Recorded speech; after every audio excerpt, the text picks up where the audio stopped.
рекламите се враќаме со вестите на Ирис телевизија. Денеска е 40, ден за качување на тврдината Исар. Да се направи обичајот испочитува вековната традиција. Првиот пролетен ден Штипјани го дочека со снег, но и покрај ова Исарот не остана без посетители. Дел од нив се искачија до црквата каде запалија свеќи во спомен на светите 40 маченици.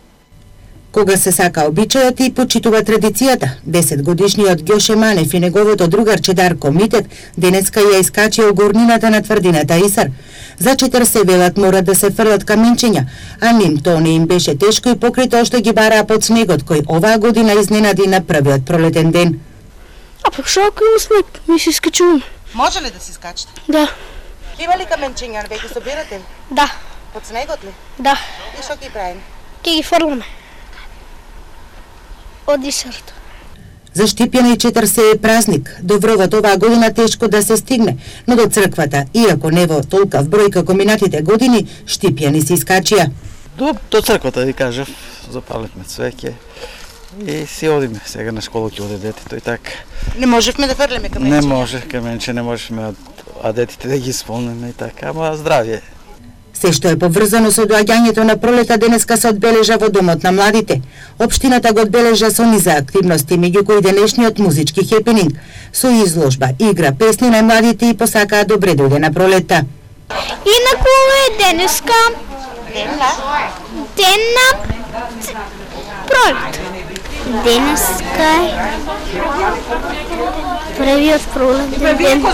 Денеска беме овде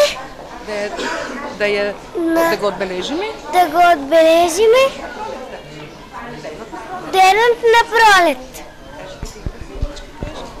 Ние играше игричките? Ние играшме игричка. Која игричка? Пролет? Пролета. И јас бев пролет. И ја бев пролет. На музичкиот хепенинг покрај бројната публика да ги проследи настапите на дечињата присуствуваше и штипскиот градоначалник, кој ги награди учениците кои творија на тема Пролети 40. Денеска општина Штип го одбележува овој вековен обичај 40, кој што е многу значаен за Штип и штипјани, но јас би рекол веќе и за културата на цела Република Македонија, бидејќи ова е првото културно наследство кое што го имаме како општина Штип влезено во рамки на УНЕСКО и затоа е многу значајно и за Штип и за Република Македонија. Светата православна црква денеска го слави споменот на светите 40 маченици од Севастија кои пострадале за Христовата вера откако биле фрлени во река. Ирините тела испливале од водата и над секое тело се појавила светлина да ги покаже дека се телата и така ги извадиле и ги погребале со големи христијански почести. Денес во Штип има една традиција да се доаѓа овде на Исарот, да се прослави денот на светите 40 маченици или младенци и со тоа и младите брачни парови кои се ожениле во текот на минатата и наредната година да го прослават нивниот празник младенци. Во црквата Свети Михаил Архангел на Исарот верниците запалија свеќи и се поклонија на иконата. Секоја година доаѓам обавезно. Свеќички за здравје, за деца, за нас и така. 40 ракувања, 39 каменчиња, 40-тото или последното подперница и ќе се со нивниот сопатник. Масовно искачување на вековната тврдина Исар на првиот ден на пролета. Ова е обичајот 40, уникатен и единствен на кој Штипјани се горди. Велат, традицијата мора да продолжи. Ама ќе се продолжиме, нормално тоа е наш празник. Штипски. И ќе се продолжи тоа секоја година. Сега само временските прилики не дозволуваат, али тоа нема проблем. Ќе се доведе. Да. На 40 и светите 40 маченици се слави и младенци. Сите оние кои стапиле во брак меѓу двата празника на овој ден пречекуваат гости дома за да покажат какви домаќини станале во првата година од заедничкиот живот.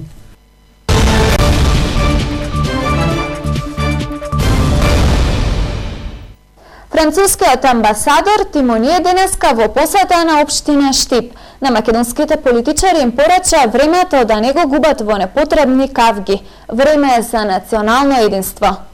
Амбасадорот на Франција во Република Македонија Кристијан Тимоние претеничката во француското собрание Лиљана Тонги денеска остварија средба со граначалникот на општина Штип Благој Бочварски.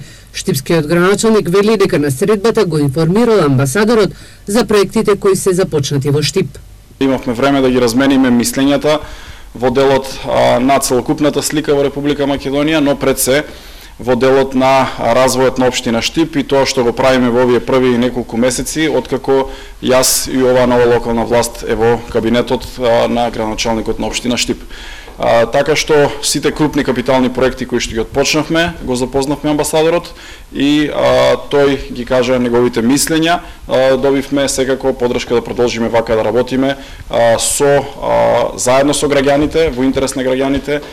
Амбасадорот Тимоние вели дека го радува тоа што штипскиот градоначалник започнал со проекти кои обединуваат, а му честиташе на наградата која ја доби за најпријателски градоначалник со робите. Воено истакна дека денеска е во Штип и на еден голем празник за штипјани, а тоа е Четрсе. Прашан што Македонија може да очекува на престојниот самит на Европската Унија во јули и дали останува на ставот за законот за јазиците, Тимоние со став дека нашата земја има симпатија во делот на започнатите реформи. Sachez qu'il y a une sympathie générale autour des réformes qui ont été relancées en Macédoine. Генерални симпатии имате за реформите кои што нели повторно отпочнаа во Македонија. Сега е потребно национално единство за да може истите да се спроведат, затоа што нели ние ги почитуваме намерите, но повеќе очекуваме реализација на тие намери. И не треба нели да се изгубите во непотребни кавги. Но треба нели навистина да се обидете функционална работа да спроведувате во рамките на собранието кое што ќе ви овозможи да чекорите кон Европа. И искрено се надевам дека ќе бидат продуктивни разговорите вечерва, бидејќи вечерва имаме закажано средба со голем број на пратеници и искрено се надевам дека тоа ќе не води и кон мир и кон конструктивност. Пратеничката во француското собрание Лилијана Тонги рече дека е задоволна што на денешната средба со штипскиот градоначалник успеала да размени мислење за она што значи локална и национална политика.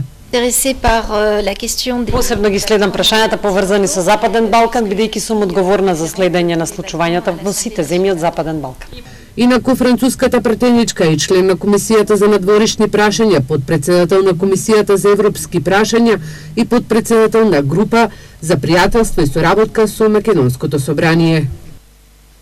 Кинеска фирма пројавила интерес за иновацијата на штипските гимназијалци кои ќе се надпреваруваат во Брисел. Денеска има средба и со ректорот на Штипскиот универзитет Блажо Боев. Кинеска фирма за иновации пројави интерес за иновацијата која смислија петмината гимназијалци од гимназијата Славчо Стојменски. Средношколката Гордана Арсова вели дека тимот се подготвува за надпреварот во Брисел, чиј фонд е 1 милион евра. Нивната иновација е правењето на прототип за маска за мобилен телефон за лицето со Рейнаудов синдром или познат како синдром на студени раце. Изработен е грејач кој треба да се вгради во маската, со што ќе им се затоплува раката на лицата со Рейнаудов синдром. Имам заинтересираност од кинеска фирма за инвестиции, се вика Фосун, да тие ни пратија имейл со тоа што треба да извршат еден вид на истражување, маркетинг, истражување како ќе се пласира производот на маркетот. Инаку петмината штипски гимназијалци денеска со својот ментор Петар Петковски имаа средба со ректорот на Универзитетот Гоце Делчев Блажо Боев. Петковски вели дека во изминатиот период ја добиле и потребната помош и поддршка од универзитетските професори. Секојдневно истражуваме огромна соработка со Универзитетот Гоце Делчев Штип, каде што со нивните професори од Машински факултет го спремаме прототипот за саемот што следува надпреварот што следува во Брисел. Ректорот Боев вели дека ваквата соработка е вистинска и води кон правиот пат за да имаат и квалитетни студенти кои ќе се запишат на нивните факултети, а иновацијата на штипските гимназијалци води кон создавање на нов производ кој ќе отвори и нови работни места. Во секој случај со гимназијата имаме и други соработки кои не само што се однесуваат на помош преку едукацијата, меѓутоа и некои конкретни помоши кои веројатно ќе следат во иднината која доведе во отварање на некои простори кои ќе бидат опремени од страна на Универзитетот во средните училишта во градот Штип и мислам дека тоа е една добра пракса за големо поврзување на целокупното образование во еден систем на квалитетно образование што може да доведе до квалитетни, да кажеме, студенти. Петмината средношколци од Штипската гимназија Славчо Стојменски претходно ја освоија првата награда на меѓународниот надпревар за стартапи во категоријата за електронско здравство, со што им го отвори патот кон надпреварот во Брисел.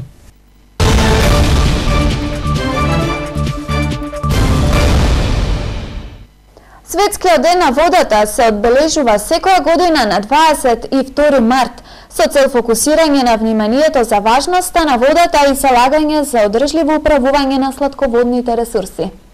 Водата е скапоцена затоа што без неа не постои живот. И покрај тоа што изгледа дека на планетата Земја вода има во изобилство, факт е дека само помалку од 1% од водата на Земјата е употреблива за пиење. Како што бројот на населението во светот расте, се зголемуваат и потребите од вода за пиење. 1,1 милиарди луѓе на Земјата немаат константен пристап до здравствено исправна вода за пиење, а 2,4 милиарди луѓе немаат пристап до вода за одржување на хигиената, ниту пак до одвод, канализација за отпадни и фекални урбани води. Во последниве 30 години, земјоделското производство се зголеми за повеќе од 100%, а 3/4 од вкупно потрошената вода се трошоци за земјоделското производство. Недостатокот од вода значи несигурност во производството на храна, сиромаштија, глад и ширење на заразни болести. Доколку сакаме сите да уживаме во нашите скапоцени резерви на вода, мора да бидеме повнимателни како ја користиме, затоа што водата е скапоцена и потребно е да ја заштитиме. Штипјанецот Трајче Митев подолг период го подготвува трудот за водите кој опфаќа искупи за бунари за вода. 22 март насекаде во светот се одбележува како светски ден за заштита на водите, посебно на сладките води, а вие се зафативте на истражување, впрочем, и напишавте книга Бунари на сладки води, еве значењето на овој ден и апелот за чување на водата. Па вака, секаде во светски мерки или мери, водата, застапеност на пивката вода и на водата за наводување е 1%, додека 99% е некорисна вода. Значи, граѓанството, како во светот, така во Република Македонија треба да се грижи за водите, тоа е една од најбитните работи. Бидејќи водата како извор на животот, ми даде една инспирација да овие 17-18 години работам една методологија, геоелектрика, тоа е посебна наука, а тоа е испитување на водите преку сонди или електрична енергија. Досега имам направено повеќе објекти, некаде во книгата се забележени еден дел, има и друг дел кој понатаму ќе видиме како времето ќе минува, така и тие ќе излегуваат еден по еден. Вие офаќате бунари на сладки води во Источна Македонија, точно кој регион е офатен? Овака, бунари во Источна Македонија, посебно во градовите Пекчево, Делчево, Берово, Кочани, Штип, Струмица, Скопје, Велес, доле до Гевгелија. Гевгелија, Богданци, Дојран, нема дека не сум работел, дека не имам објект, дека нема искарано сладка вода за пиење и за наводување. Има ли Штип капацитет за сладки води да се вадат преку бунари? Да, во книгата е дадено моето решение за Штип, а тоа е да околу градот Штип и во градот Штип е богат со вода, исклучиво богат со вода и искористеноста досега на водата од гранодиоритите е многу на слабо ниво, бидејќи гранодиоритите како руда, како минерал, како стена содржат многу вода. И мислам дека во наредниот период треба локалната самоуправа и граѓаните во Штип треба да се обратат према ова методологија и да почне да се црпи вода од гранодиорит.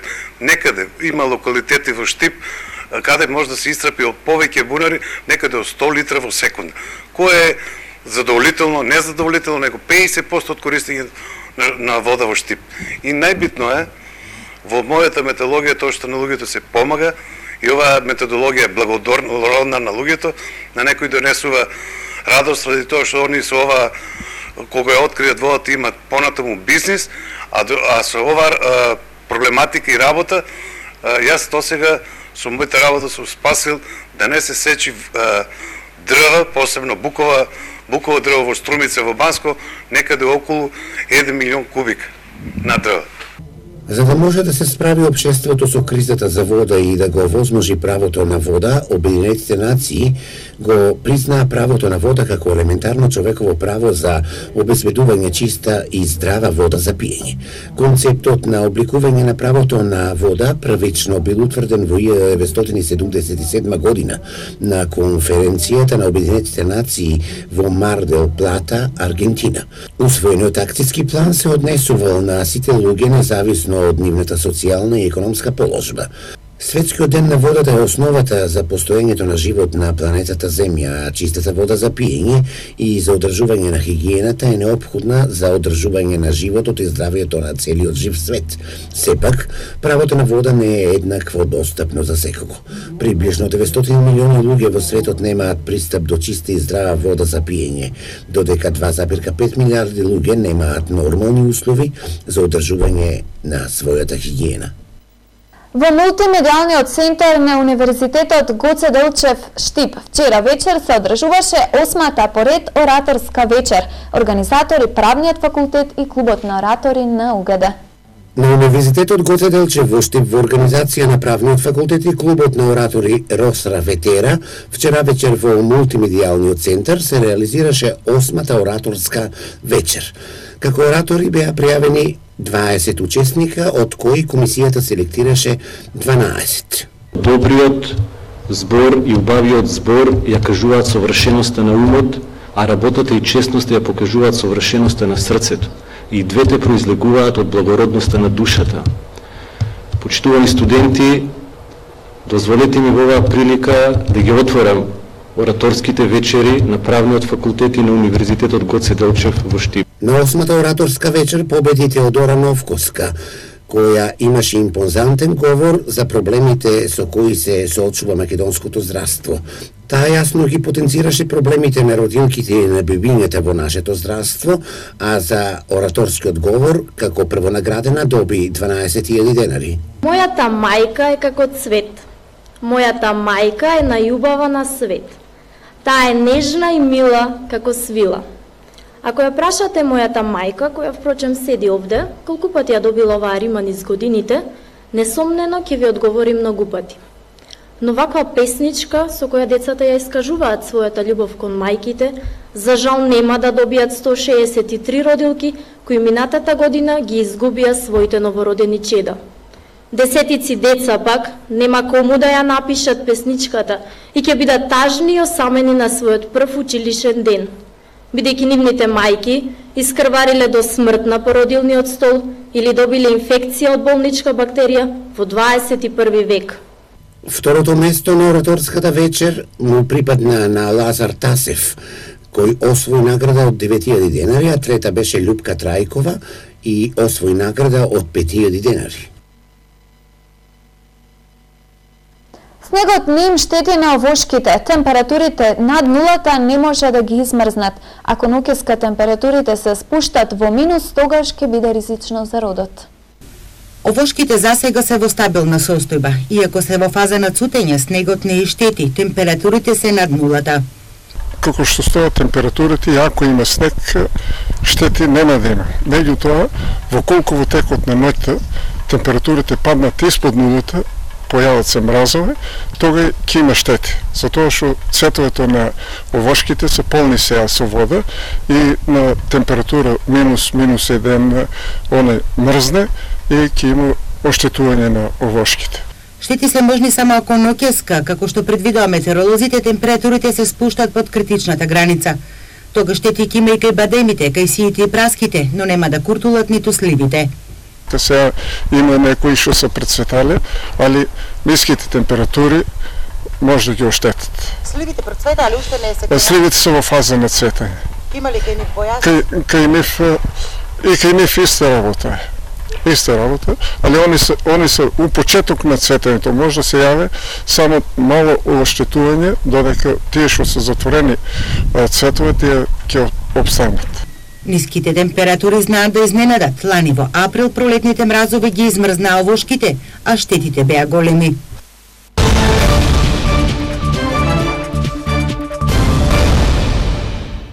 Започна првенството во Македонија и сениорската лига на Македонија во бокс.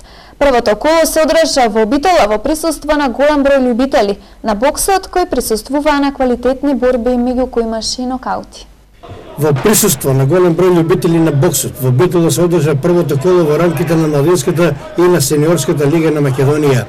И покрај отсуството на боксерите на Чаир и на Шкупи беа прикажани интересни и квалитетни борби, од кои некои и предвремено завршија односно со нокаути. Оштипсите боксери победи извојува Благојче Мицевски од Баргала, кој беше подобар од Лазар Делар од боксерски клуб Јордан Мијалков. Ѓоше Ѓошев од Пинк Пантер го победи Елес Асанов од Баргала, а Ристо беше подобар од Тодор Корински од Јордан Мијалков. На табелата по првото коло, Пенистер од Битола е прв кај сениорите со 8 бодови пред борец од Велес кој има 6 бодови. Во младинската лига Пинк Пантер од Штип е прв со 11 бодови пред Баргала Штип со 7 бодови. Следното второ коло ќе се одржи во Штип. Македонската репрезентација во борење ќе настапи на меѓународниот турнир Дан Колов Никола Петров, што ќе се одржи во Софија во Бугарија. Македонската репрезентација во борење уште од 8 март се наоѓа на подготовки во спортскиот центар Дијана Бад во Бугарија. Во составот на македонската репрезентација се седуми на борци од селекцијата на У20, како и сениори, кои заедно со борци од 6 други репрезентации во текот на подготовките има меѓусебни спаринг борби. Под воствено тренер Луиз Евронези за Македонија ќе настапат категорија 92 кг Бабан Савев, категорија 57 кг Владимир Егоров, категорија 61 кг Елмедин Селфулаху и Фати Вейсели, категорија 65 кг Арија Дерджепи, категорија 86 кг Халил Зубаиров и категорија 97 кг Мугамед Гаджи Нуров. Овој турнир кој во календарот на Светската борачка федерација е со голема традиција и еден од најсилните дури во ранг на светски првенства. Нашите борци по завршувањето на турнирот повторно ќе се вратат во Дијана Бад, каде што ќе останат на подготовки се до 26 март. Со информациите од спортот ги завршуваме вестите на Ирис телевизија. Ви благодарам за вниманието и пријатно.